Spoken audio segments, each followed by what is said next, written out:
দলের ৪৭তম প্রতিষ্ঠাবার্ষিকী উপলক্ষে ফেনী জেলা যুব দলের আয়োজনে চলছে দুস্থ ও শ্রমজীবী মানুষের জন্য ১ টাকার বাজার।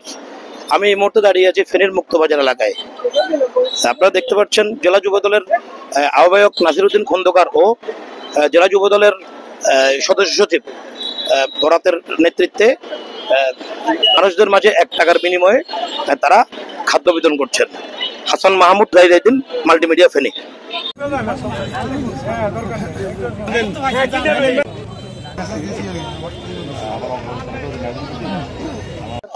যুবদলের ৪৭তম প্রতিষ্ঠাবার্ষিকীকে স্মরণীয় এবং বরণীয় করার জন্য আমরা জনকল্যাণমুখী বিভিন্ন কর্মকাণ্ড ৩ দিনের কর্মসূচি নিয়েছি।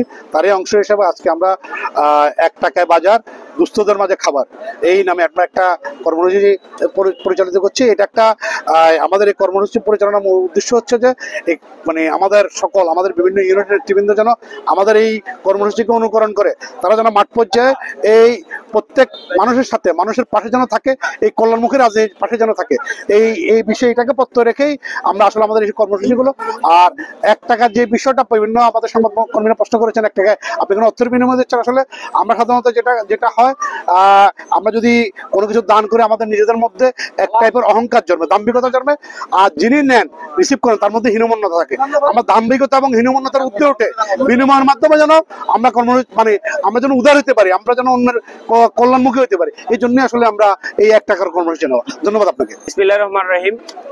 আপনার মাধ্যমে আমরা আমাদের প্রতিষ্ঠাবার্ষিকী উপলক্ষে ফেনীবাসীকে শুভেচ্ছা জানাচ্ছি।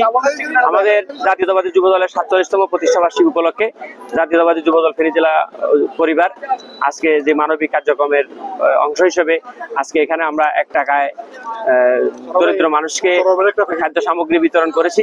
এরপর আমরা শ্রমজীবী মানুষের মধ্যে আমরা রান্না করা খাবার বিতরণ করছি। আমাদের এই কার্যক্রমের মূল উদ্দেশ্য হচ্ছে মানুষের পাশে থাকা, মানুষকে আস্থায় রাখা। আমরা এটার মাধ্যমে আমাদের নেতাকর্মীদেরকে, প্রান্তিক জনপদের নেতাকর্মীদেরকে মেসেজ দিতে চাই। আমাদের নেতা ভারপ্রাপ্ত চেয়ারম্যান যেটা বলেছেন যে সর্বোপরি আমাদের সকলকে, রাজনৈতিক কর্মীদেরকে মানুষের পাশে থাকতে হবে, মানুষের কল্যাণে কাজ করতে হবে। আমাদের এই যুব দল, জাতীয়তাবাদী যুব দল, যুব সম্পদে পরিণত হয়ে আগামী স্বনির্ভর বাংলাদেশ গড়ার জন্য আমরা আমাদের কার্যক্রম, মানবিক কার্যক্রম